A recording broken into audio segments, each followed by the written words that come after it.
This week's Global Travel Update presented by Rosetta Stone, helping you speak freely worldwide.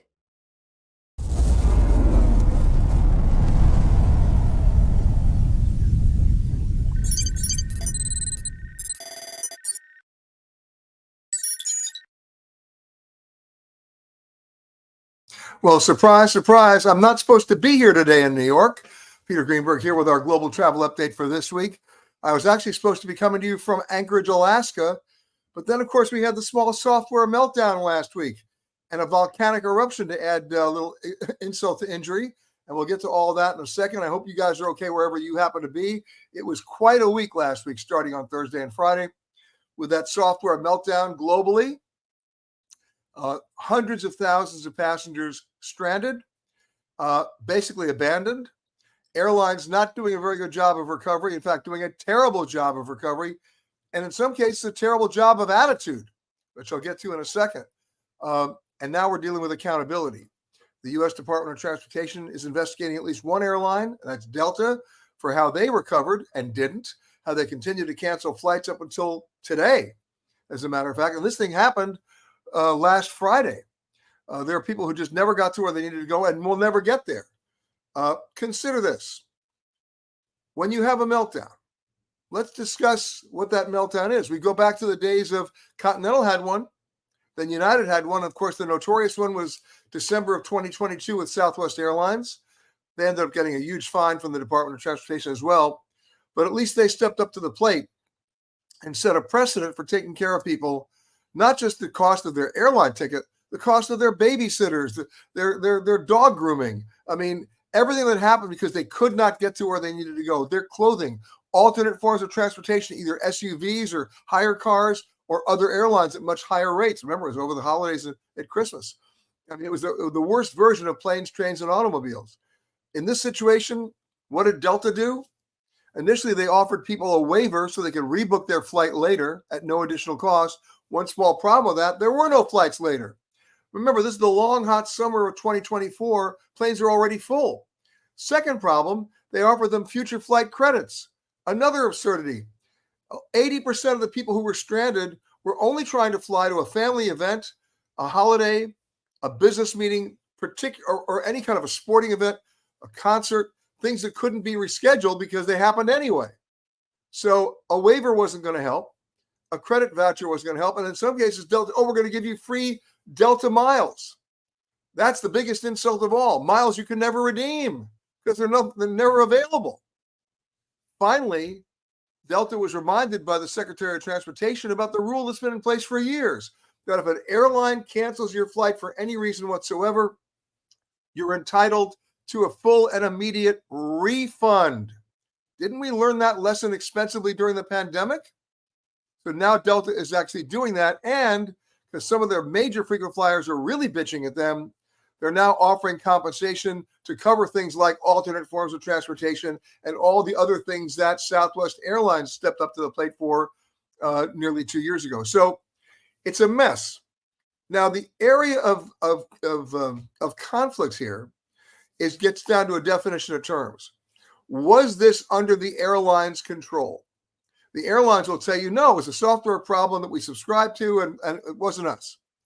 The DOT will tell you, oh, no, Delta bought that software program. They should have bought a backup, so this was under their control, and therefore they're responsible.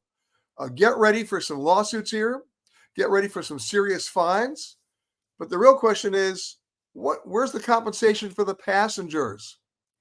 May I remind everybody that back in December of 22, when the Southwest debacle happened, the U.S. Department of Transportation very boldly made an announcement that they were in the process of formulating a definitive, detailed passenger bill of rights that would outline every financial consequence for the airlines, what they were obligated to do immediately, and what your rights were. It is now the end of July 2024, and we're still waiting for that. Where is it? Short of legislation, it needs to be done by rulemaking by the DOT. And they've been very late in delivering that to you, me, and everybody else. So now let me tell you my story, because I got stranded too. When this happened, I was flying in the air from Las Vegas to Amsterdam to connect to Marseille for a television shoot that we're going to do from one of my PBS shows. This happened while we were in the air. So we were allowed to land 777 from KLM. We were allowed to land in Amsterdam. However, we couldn't go anywhere. It was a ground stop. No planes could leave the gates, which meant there were no gates for us to go to. So we were stuck out there for a long time. They finally found us a gate, but that was little consolation since we weren't going anywhere. Every plane got canceled, delayed, canceled, delayed, canceled, delayed. It was complete madness there. And as you know, at major European hubs like Amsterdam or London or Charles de Gaulle, so many people are not going to those locations. They're flying through them and they had nowhere to go. So there you go. Big problem. Then, how many of you know that I've said this before? I carry these Apple AirTags on my bags. I don't like to check in bags domestically, but I have to do it internationally. I check the location for my bag, which is supposed to transfer over to Marseille. Where was the bag? It never got on the plane in Las Vegas. That had nothing to do with cybersecurity or software meltdown. It had to do with airline inefficiency. So now the beauty of having an AirTag is that you can tell the airline where your bag is before they even know where it is. They don't like that when you tell them that. In fact, at one point, Lufthansa, would you believe, tried to ban AirTags because they were so insulted that people would have to tell them where it was. Talk about arrogance. That didn't last long. So I told KLM where the bag was, that I was leaving for Marseille and then for Italy, so that they should not, under any circumstances, fly the bag over to Europe to send it back to New York. Did they do that? No, they didn't. Did they ever communicate with me? No, they didn't. They moved me over to a kiosk. Your worst nightmare, having a conversation with a kiosk. By the way, today it's a week later.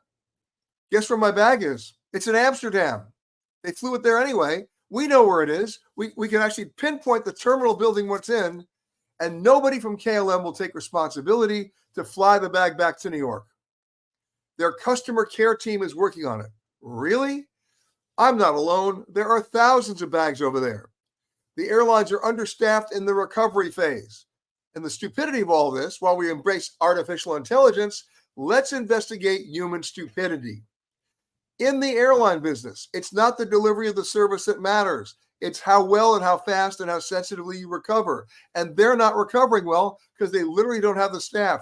Do you remember when a year and a half ago, the situation with baggage at Heathrow was so bad, with bags just stacking up everywhere, that Delta designated and dedicated an Airbus A330 to fly to London. And literally, they loaded all those bags, not only in the cargo hold of the plane, they loaded them on every seat. That plane was loaded with nothing but bags. And where'd they fly it? To Detroit, where Delta had some additional staff people who could sort through the bags. Here's the irony of all of it. 25% of the bags they found in Detroit were supposed to go to London. Have we really advanced from that point? I say we haven't. And you know what? The year is 2024, and everybody's excited about artificial intelligence and texting and TikTok. How about human beings taking responsibility and financial consequences, which is my next item up for bids here on The Price is Right. If you don't have clearly delineated financial consequences for bad behavior, the bad behavior continues. So where are the consequences for KLM for keeping my bag in Amsterdam for a week? I had to go out and buy new clothing in Marseille, right? You know I'm going to submit those receipts. And by the way, the airline is KLM, if anybody wants to know. They have been completely unresponsive, right? Ridiculous. I mean, unacceptable. And by the way, I'm not just bitching here because it happened to me. I'm bitching because it's happening to you, to everybody. And you guys don't have the forum that I do. So I'm speaking for you here. Without financial consequences that have serious financial impact, the behavior will continue. Now, I'm not in favor of re-regulating airlines. Don't get me wrong. I am in favor of rulemaking by the DOT to make sure that this behavior doesn't continue. Anybody remember the tarmac delay rule? Airlines used to push people out in the middle of winter, keep them out on the runways for 4 and 5 hours with no food, no water, no bathrooms, no nothing. Well, guess what? The DOT came out with a rule. And the rule was, if you push back from the gate and you keep your passengers out there for more than 3 hours without returning the gate, you are liable to a fine of up to $27,500 per passenger. On a 737, you're already in seven figures. You know what? Those are severe financial consequences. And how many tarmac delay rules have been broken? About 4, and 3 of them were from extenuating circumstances that really the airline wasn't at fault. It created a behavioral change among the airlines who all said they couldn't do it. Guess what? They all did it. And the same thing happens here, right? We're not talking about a lost T-shirt or somebody who has to go out and buy a tube of toothpaste. We're talking about masses of bags because the airlines incompetently couldn't figure it out in the year 2024. Elon Musk can launch rockets to space and have the actual rockets land upright, and they can't deliver a bag. Something's wrong. Now, that's the first thing I want to talk about today. Delta's accountability, KLM's accountability, and then speaking of baggage, I'm going to show you, talk about baggage delivery. Here's a video that somebody shot of Cathay Pacific baggage folks loading bags, so to speak. Run the video.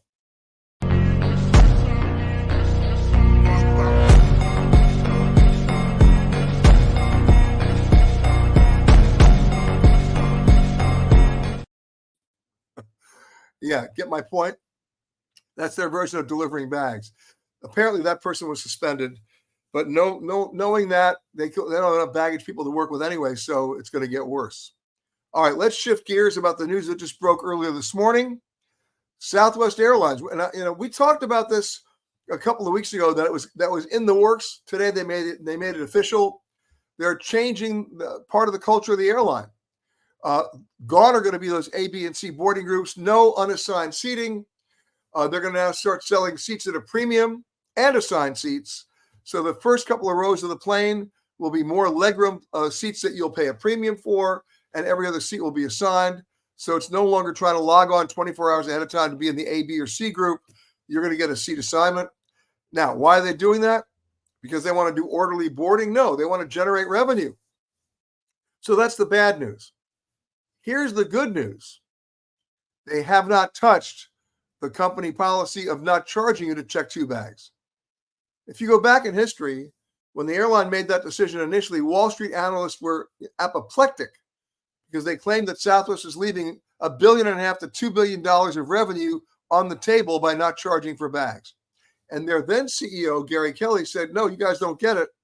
By not charging for bags, we'll move the needle. People will come and fly with us just for that. And you want to know something? He was more or less right.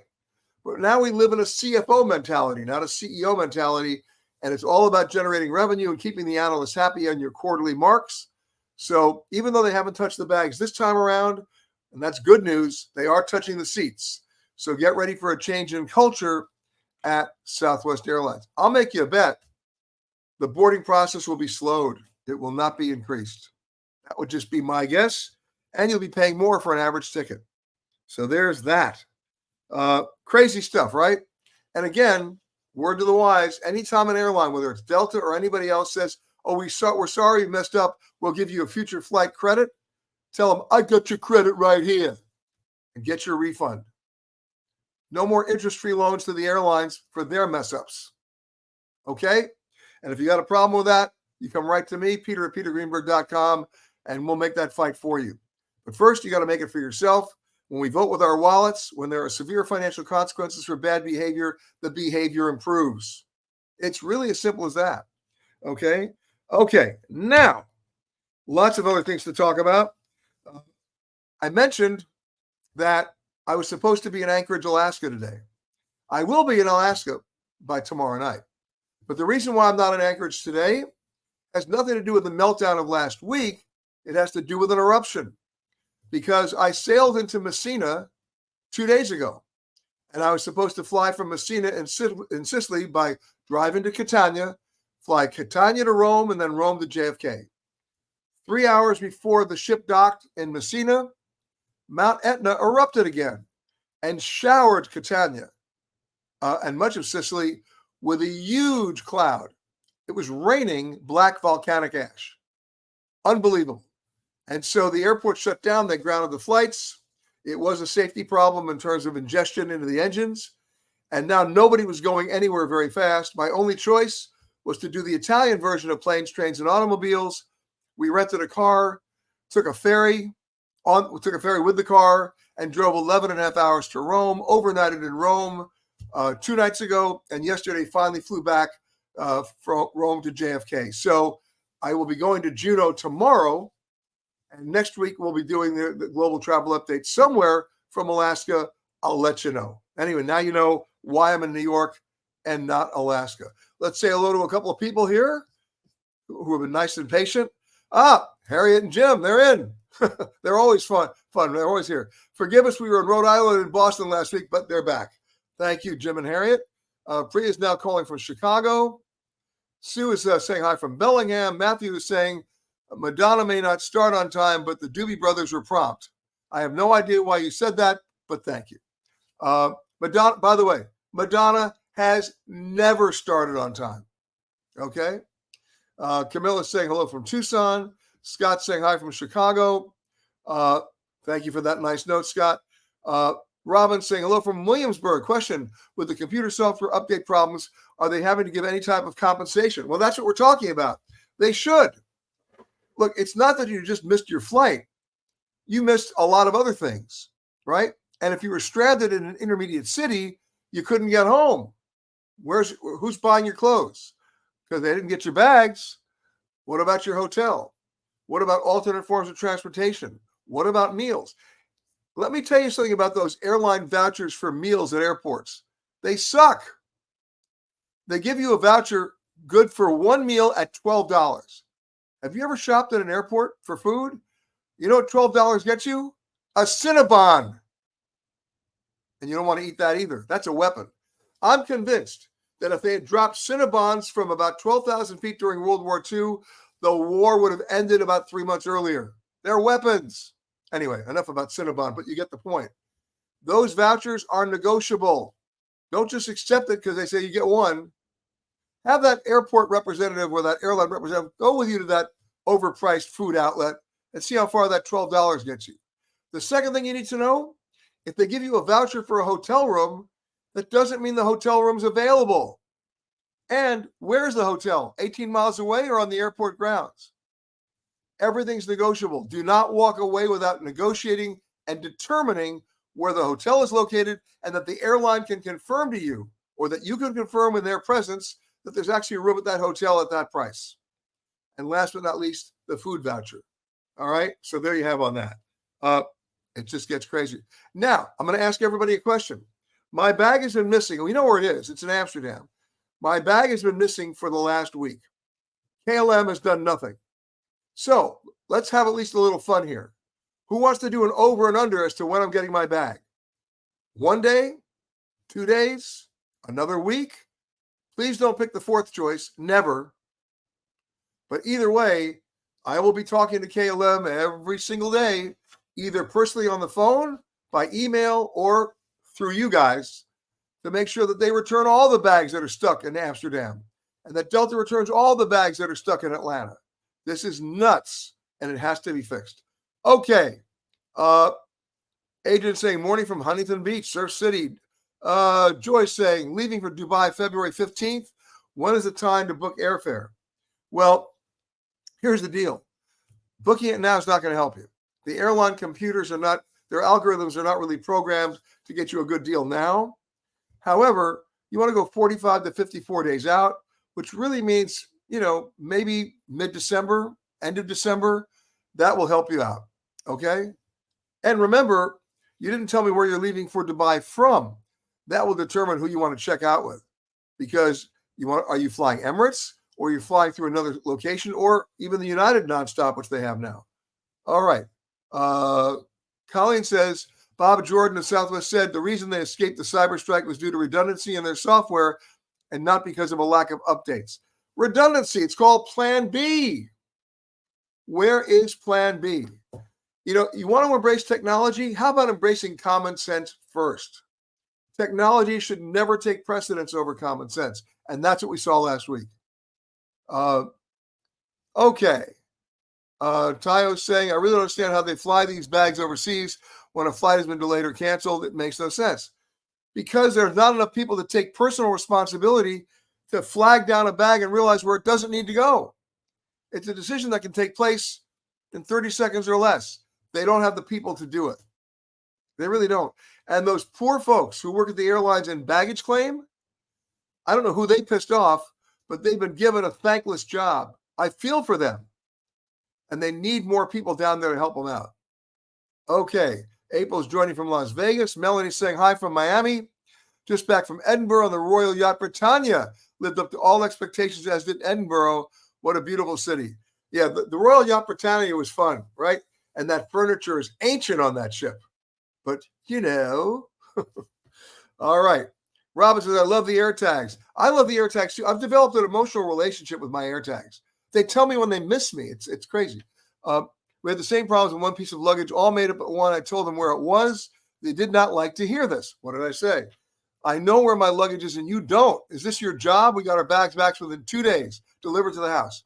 Well, I good for you, Robin. I hate you. Okay. Michelle says, will all these consumer regulations go out the door in January? Are you alluding to our election? My guess is the U.S. Department of Transportation doesn't have a choice now, right? And Delta's arrogance in responding to this last issue is going to propel the U.S. DOT to act now more quickly. I believe they will announce them, but remember, under federal regulations, once a new policy or rule is announced, they're given 60 to 90 days for public comment and hearings. We may not see these new rules go into place or into force until sometime in the first quarter of 2025. And that's if they're issued now, regardless of who wins in November. Okay. Priya says, the only way to travel for me is carry-on only. You know what I say? 2 kinds of airline bags, carry-on and lost. But on international flights, I'm sorry, I got to check them. Didn't Southwest prepay for fuel or something years in advance to offset all the possible lost revenue from free bags? 2 separate issues. No, what Southwest Airlines did a couple of years ago, they very smartly hedged their fuel costs by purchasing fuel in advance at a fixed price. The idea being we're going to fix it at this price with the assumption that fuel is going to go up. And fuel did go up. Do you remember when Delta actually bought a refinery thinking that was going to help them? It didn't. It was a nice idea. But Southwest was able to hedge their fuel for maybe a year or two, and they really benefited from that, regardless of the bags or the charges for bags. Nobody's hedging now, by the way, that I know of.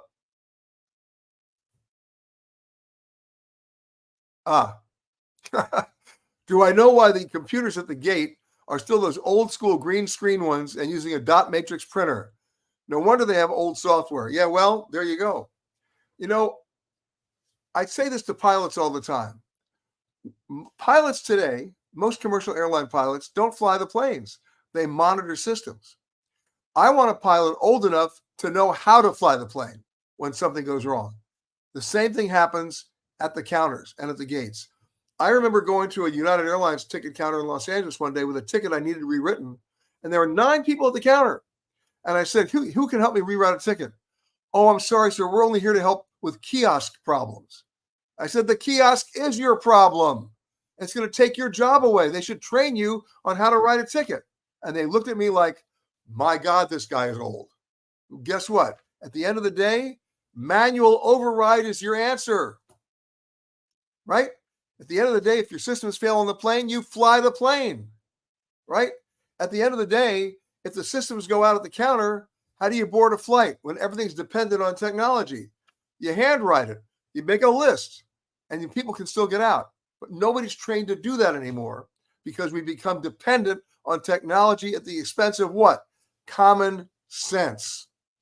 Okay. Hello, Tim from Atlanta.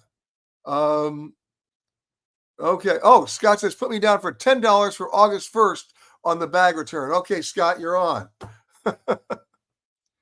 And Robin says, You'll get your bags when you're gone. Of course I will. I'm leaving tomorrow. My bags will be here sometime in, well, I think Scott may win August 1. Okay, we did that. You're gonna go to New York on Emirates. Great. Same principle applies, Joy. About December 15th to December 30th, that's when you make the reservation for February 15th to Dubai. Okay, Scott says, Carnival Cruise Line announced building 3 new large cruise ships. I prefer small ships. Your thoughts? I love small ships, right? I love the Seabourns. I love the Silver Sea. I love the Azamara. I love the new ones from MSC, Explorer 1 and the Explorer 2 is coming out very soon. Gorgeous, manageable. You actually have an emotional relationship with these ships because you're not like, look, I just got off a ship a couple of days ago. We were shooting a piece. It's a great ship. No doubt about it. It's the MSC World Europa. But much like the Royal Caribbean ships, like Icon of the Seas or the new Utopia of the Seas, these aren't ships. These are cities. 6,000 on my ship, 6,446 passengers and 2,108 crew.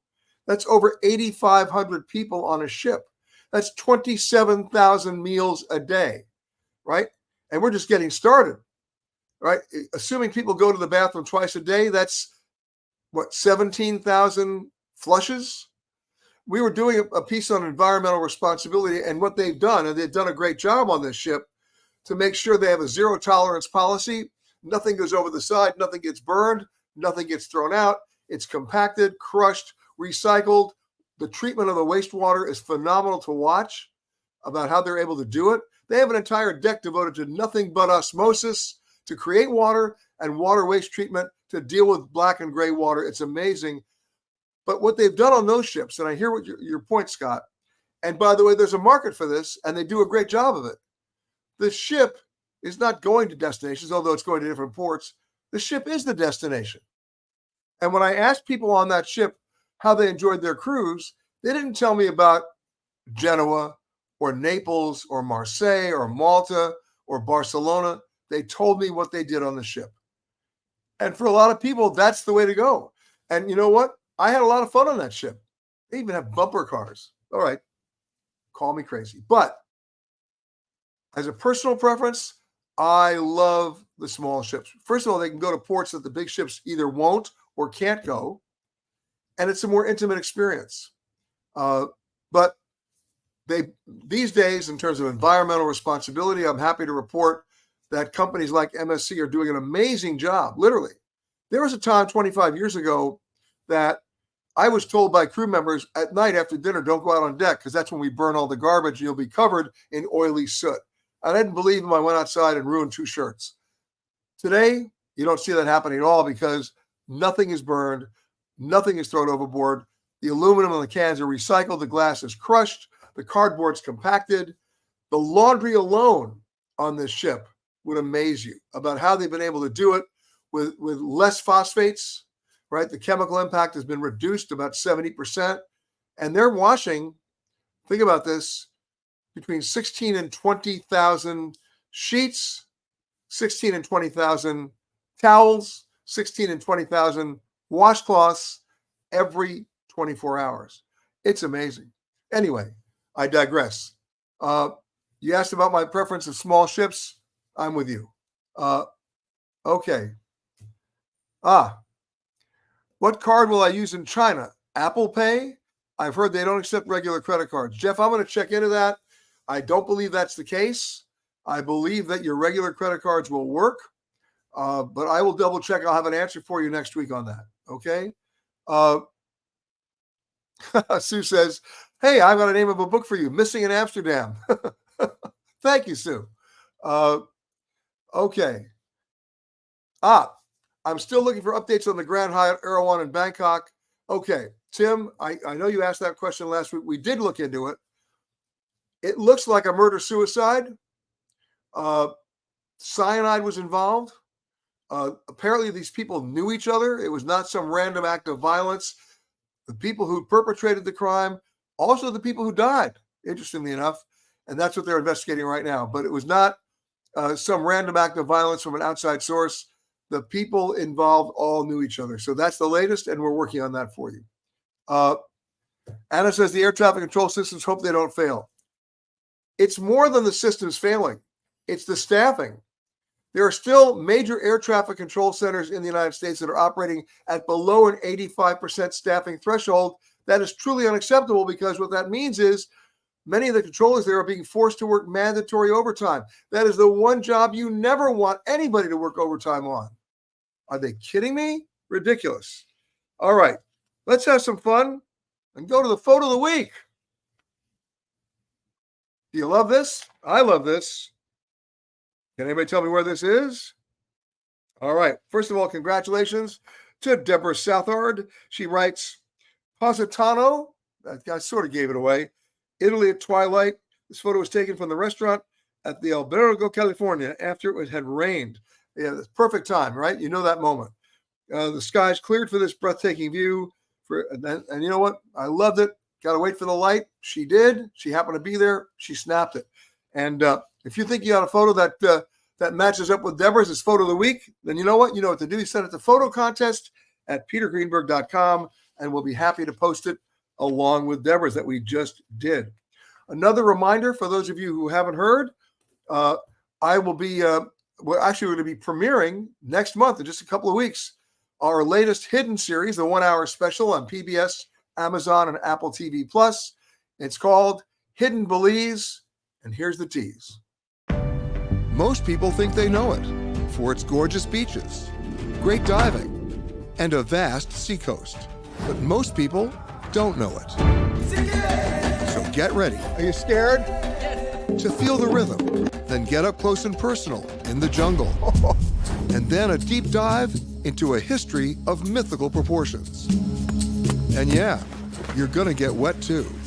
I'm Peter Greenberg, and welcome to Hidden Belize.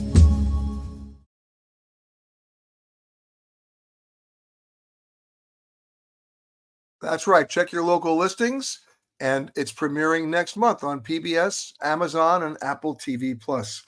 Let's go to some of your other questions that you sent in. James wants to know, why is Delta experiencing so many issues compared to other airlines? Because they lost more than one system. First, they lost the system that allowed them to position their aircraft and track their planes. And then worse, they lost the system that allowed them to track their flight attendants, their pilots, their crews. And it lost the system that allowed the crews and the pilots to communicate with Delta. At one point last week at Atlanta's airport, I'm not making this up, an announcer came over the public address system. If there are any pilots in the terminal that can go to this gate and can fly this plane, will you please come now? That's how they were trying to get crews to planes. How absurd is that? Okay. Lee says, United offered me 60,000 bonus miles to sign up for their credit card. Is it just me, or did they used to offer more? Well, Lee, depends on the credit card you're getting. If it's a United card issued by Chase versus a Chase Sapphire Reserve card issued by Chase, you'll see bonus miles vary. But remember, this gets into the disingenuous idea of marketing credit cards at, by the way, an average of 26% interest. May I remind you of that? And only 49% of Americans pay their credit card bills in full every month. So they're going to offer you 60,000 miles. And part of that pitch, which a lot of flight attendants are doing on planes these days, is that you'll get 2 tickets for 60,000 miles anywhere we fly. That's a lie, number one. And even if the mileage is available on the card, the seats aren't available. So that's lie 2. And lie 3 is, based on that 26% interest, by the time you could redeem those miles or additional miles that you've earned on that card, the amount of money you're spending on interest, you just spent yourself $5,000 for a quote-unquote free airline ticket. Don't do it. Get a cashback card instead. Okay. Teresa said, I saw that the GEM, the Grand Egyptian Museum, hosted a wedding party for a wealthy couple on Instagram. Does that mean it's now open? No, money will buy everything. It's not officially open. President Sisi in Egypt keeps telling me through his officials they're going to open it in November. But here's the subtext. It's not going to open until Gaza is resolved. And the reason is because Sisi wants to make it a global premiere, inviting leaders from all over the world. And right now, he just doesn't feel it's the right time. Let's hope that Gaza does get resolved, that there is a peace treaty, that the hostages get returned, and we can get back to doing more important and happier things. And the loss of life is ended. Okay. Ann says, my friend and I are traveling to El Salvador in August. We are traveling on a budget. We want to ask what are the most economical options to get to the beaches from the airport. Is there a public bus? Yeah, there are public buses. And you know what? They're fun. They're crazy. I'm telling you, not they're not the most luxurious forms of transportation, but you know what? You'll have fun. Okay. Phil says, Delta One Suites versus Premium Select for a 12-hour flight from Minneapolis to Tokyo. I'm torn between these two options. The suites are double the price. Okay, I'm going to answer your question. Are you flying on a ticket or a Toyota? Every time someone wants to charge me $12,000 for a business class ticket, I go, that's a Toyota. I think I can suffer in that Premium Select seat. Right? It's wrong. I hope I answered your question. Okay. Summer says, is Ibiza a tourist trap? What about Mallorca? Well, if you're going at this time of the year, it is a tourist trap. You go between November and April or May, you're going to love it. Same thing for Mallorca and Menorca. Okay. Tammy says, what's the best way to get to Puglia, Italy from the U.S.? Flying into Rome or Naples and driving over, or flying direct into Bari? Well, it depends. Are you traveling light? And I mean by really light, like carry-on? Because you'll find some very cheap flights on Ryanair, sort of like the El Salvador bus. But, and you'll fly to secondary airports that will be a whole lot less expensive for you than flying into Fiumicino in Rome or the airport in Naples. Okay. Caroline says, what's the weirdest food you've ever eaten abroad? Oh, I know the answer to that one. It was in the middle of the Australian outback. I was eating Aboriginal grub, live caterpillars. Eee. But here I am. Protein. All right. For those of you who remember this, I'm going to say it again. I hope you'll get a chance to join me. I'll be cruising this November to benefit the University of Wisconsin Alumni Association, of which I'm a proud Badger. We're doing the Arabian Gulf from Oman all the way through Bahrain and to the United Arab Emirates. It's an amazing trip. I've done it now for 3 decades. We're doing it with Go Hagen Travel and with the University of Alumni Association, Wisconsin Alumni Association. You'll see as we scroll the screen down there, information on how you can go.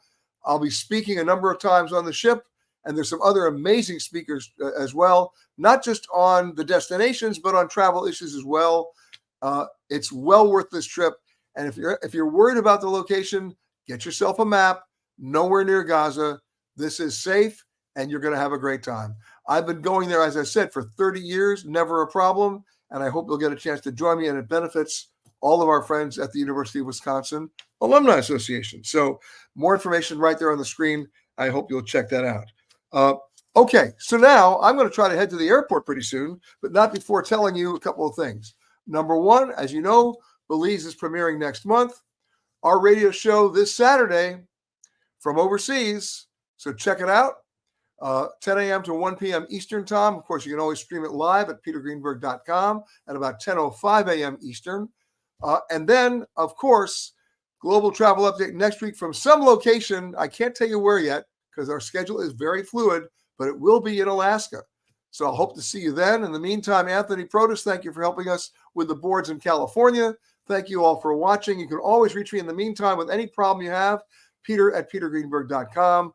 Have a great rest of the week. Let's hope the meltdown ends finally for Delta and that they learn some important and maybe some financially consequential lessons, because otherwise this behavior is going to repeat itself again and again. But we'll be watching. Thanks, everybody, and see you in a couple days.